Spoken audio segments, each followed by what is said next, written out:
London, Britain said Wednesday that it is withdrawing its judges from Hong Kong's top court because keeping them there would legitimize oppression in the former British colony.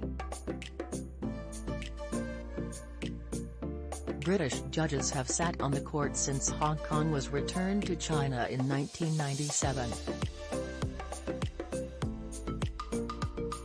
The British government's move underscores the Asian financial hub's growing isolation as the ruling Chinese Communist Party works to assert its control and silence independent voices. While the UK had judges serving on the Court of Final Appeal as part of efforts to safeguard the rule of law in the city, the British government said it was no longer tenable because of increasingly oppressive laws enacted by China. The two senior British judges on the court submitted their resignations with immediate effect Wednesday. The courts in Hong Kong continue to be internationally respected for their commitment to the rule of law, UK Supreme Court President Robert Reid said after his resignation from the Hong Kong.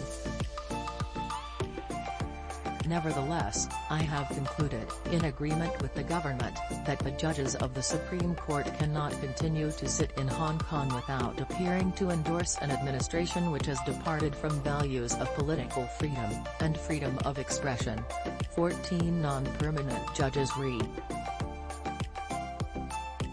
China has intensified its crackdown on Hong Kong's semi-autonomous political and legal institutions in recent years.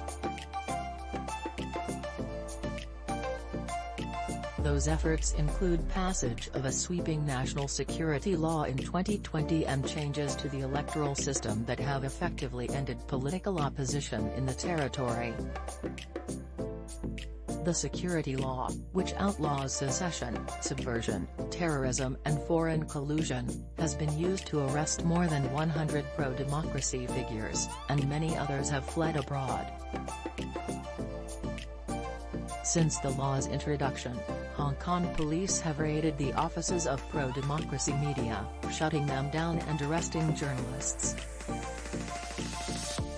Lawmakers, students and the organizers of candlelit memorials marking Communist Party's deadly 1989 crackdown on a pro-democracy movement have also been targeted. Some Western governments and the United Nations say the security law is eroding the autonomy promised when the city was transferred back to China under the one country, two systems principle.